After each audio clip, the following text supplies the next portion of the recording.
Good morning. आप सबका स्वागत है केमिस्ट्री विद कृष्णा अग्रवाल में।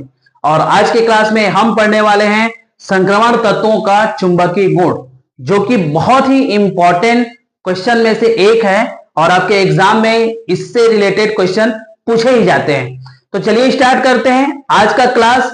संक्रमण तत्वों में चुंबकीय गुणों को स्पष्ट कीजिए।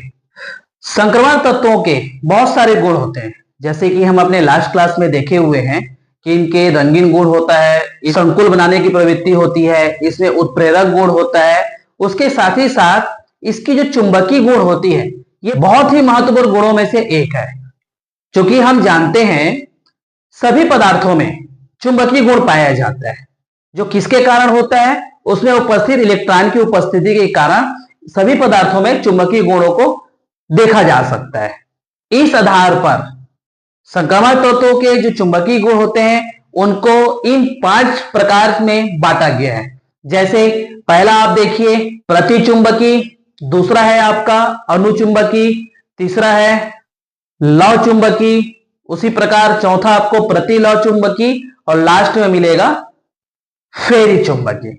तो इस प्रकार संक्रमण तत्वों में, या बोल सकते हो बहुत सारे जो ठोस होते हैं उनमें चुंबकीय गुण 5 प्रकार से हम लोग उसको एक्सप्लेन किया जा सकता है। तो अब हम देखने वाले हैं एक एक। आपको इस क्लास में हर एक चुंबकीय गुणों का पूरी तरह से विस्तृत करके जानकारी दिया जाएगा। तो चलिए सबसे पहले हम लोग देखते हैं इसका सबसे इंपॉर्टेंट चीज जो होता है वो है प्रति चुंबकीय,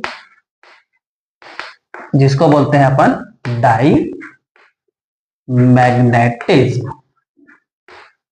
इसकी व्याख्या अपन देखते हैं तो व्याख्या में क्या होता है कि ऐसे पदार्थ जिसमें जो ऑर्बिटल्स होते हैं इलेक्ट्रॉन पूरी तरह से एयर फॉर्म में होते हैं, मतलब इलेक्ट्रॉन क्या होते हैं इसमें युग्मित फॉर्म में होते हैं। तो सबसे पहला कंडीशन इसमें आप देखोगे सभी इलेक्ट्रॉन क्या होते हैं, इसमें पेयर्ड होते हैं, युग्मित अवस्था में पाए जाते हैं। जैसे कि एक छोटा सा एग्जांपल अपन देखते हैं।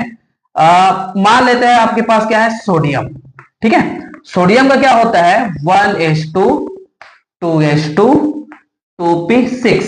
ये ट्रांजिशन एलिमेंट नहीं है, लेकिन हम समझने के लिए अपन क्या कर सकते हैं बहुत ही इजी तरीके से।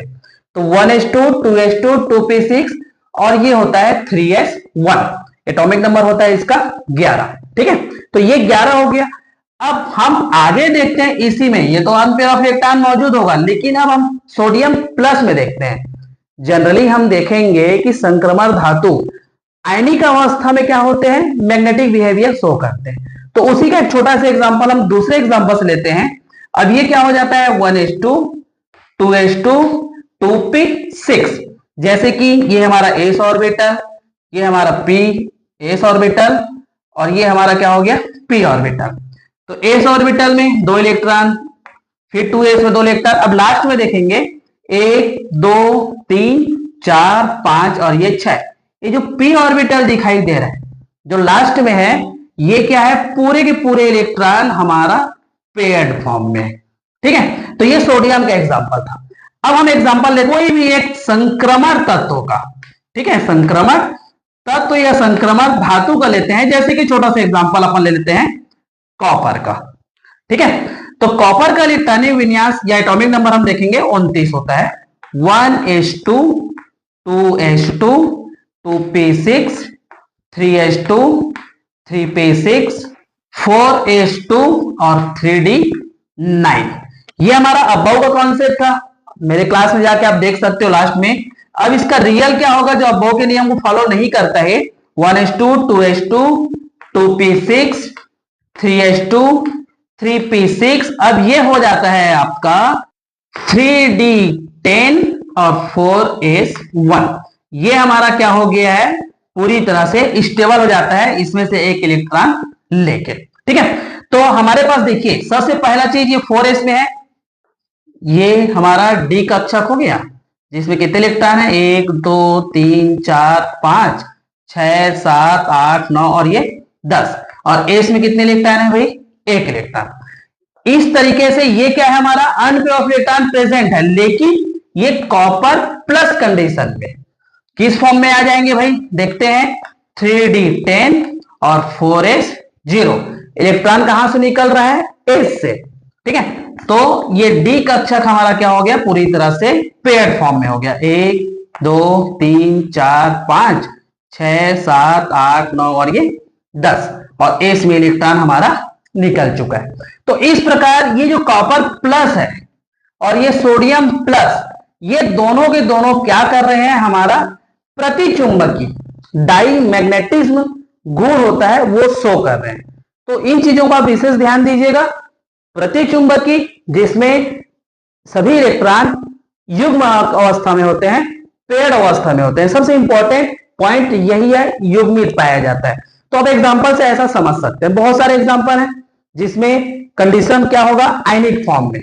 जनरली आप जिंक को देख सकते हो, तो जिंक को भी आप कर सकते हो कि पूरी तरह से वो पेयर होता है। जैसे कि छोटा सा एग्जांपल यहाँ पे देख लो, Zn का कितना होता है हमारा 30, लास्ट में क्या हो जाएगा भाई हमारा ये 3d10 और 4s क्या हो जाता है 2। ये पूरी तरह से पेयर फॉर्म में, जैसे कि ये, और ये हमारा s 1 2 3 4 5 6 7 8 9 और ये 10, और s भी क्या है हमारा पेयर। मतलब इसमें जितने भी इलेक्ट्रॉन दिखाई दे रहे हैं वो सभी इलेक्ट्रॉन कौन से कंडीशन में है, पेयर्ड में है, युग्म अवस्था में पाए जाते हैं, ठीक है। तो इस प्रकार ये हमारा प्रतिचुंबकीय है। अब हम देखेंगे अनुचुंबकीय। चलिए अब देखेंगे सेकेंड पॉइंट हमारा बहुत ही इंपॉर्टेंट, ये भी चुंबकीय व्यवहार है, अनुचुंबकीय या अनुचुंबकत्व तो बोल सकते हो। ये कहलाता है हमारा पैरा मैग्नेटिज्म, पैरा मैग्नेटिज्म, ठीक है। ये अनुचुंबकीय, अनुचुंबकीय का मेन पॉइंट क्या होता है, इसमें ऐसे तत्व होते हैं जिसमें पाया जाता है हमारा अनपेयर ऑफ इलेक्ट्रॉन, मतलब इसमें पाया जाता है हमारा अयुग्मित इलेक्ट्रॉन। अभी जो एग्जांपल दिया हूं उसका एग्जांपल को दे सकते हो, जैसे कि छोटा सा एग्जांपल अपन सोडियम का। सोडियम में क्या हो गया था, 1s2 2s2 2p6 और 3s1। तो ये हमारा p ऑर्बिटल और ये हमारा s ऑर्बिटल, 1 2 3 4 5 6, और ये s में कितने हैं हमारे पास, एक अनपेयर, मतलब यहां जो कंडीशन है हमारा अनपेयर्ड फॉर्म में है। लेकिन अपने को क्या देखना है, संक्रमण तत्व में। ये हमारा क्या हो गया, संक्रमण तत्व।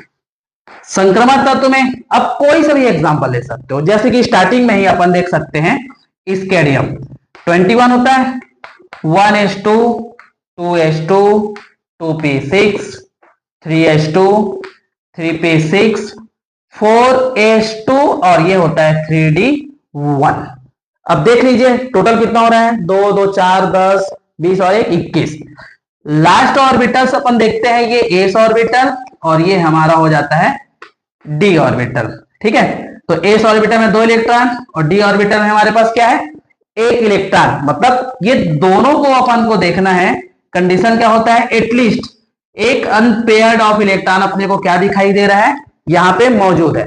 हम एक क्लास में पढ़े भी थे, इसको रिलेट करके पढ़ना कि जिसमें अनपेयर ऑफ इलेक्ट्रॉन पाया जाता है वो सभी तत्व कलर्ड फॉर्म करते हैं, रंगीन गुण प्रदर्शित करते हैं, सिर्फ यही कारण होता है, ठीक है। सेकेंड जो मैक्सिमम टाइप पूछा जा सकता है, अब यहीं पे हम लोग देख लेते हैं स्केडियम का 3+। कभी कभी कंडीशन आ जाता है स्केडियम 3+ में क्या बिहेवियर शो करता है। तो स्केडियम 3+ का एक बार इलेक्ट्रॉनिक विन्यास देख लेते हैं, 1s2 2s2 2p6 3s2 3p6। अब यहां पे देखो 3+ है, मतलब 2 इलेक्ट्रॉन यहां से और 1 इलेक्ट्रॉन यहां से, मतलब हमारा 4s 0 हो जाता है और 3d भी क्या हो गया 0, ठीक है जी। इस प्रकार s ऑर्बिटल और d ऑर्बिटल में जो इलेक्ट्रॉन है वो नहीं है, जिसके कारण ये किसी भी प्रकार का चुंबकीय गुण प्रदर्शित नहीं करेगा, ठीक है। तो एक बार रिपीट करके देखते हैं। पहला हमारा क्या था, प्रतिचुंबकी, जिसमें इलेक्ट्रॉन क्या होते हैं, पेयर्ड फॉर्म में होते हैं। लेकिन दूसरा है अनुचुंबकी, जिसमें इलेक्ट्रॉन कौन से फॉर्म में होंगे, अनपेयर्ड फॉर्म में। मतलब एटलीस्ट अपने को एक इलेक्ट्रॉन, कम से कम एक इलेक्ट्रॉन अयुग्मित कंडीशन में मिलेगा, तो ये समझो कि उसमें चुंबकीय गुण मतलब चुंबकीय क्षेत्र के प्रति क्या होगा, वो आकर्षित होगा। प्रतिचुंबकीय जो हम लोग पढ़ेंगे उसे चुंबकीय क्षेत्र के प्रति आकर्षित होने की संभावना नहीं होती है। ठीक है, इस प्रकार आप प्रतिचुंबकीय और अनुचुंबकीय जो एग्जाम के लिए बहुत ही इंपॉर्टेंट है, इसको अच्छे से क्लियर करके रखना।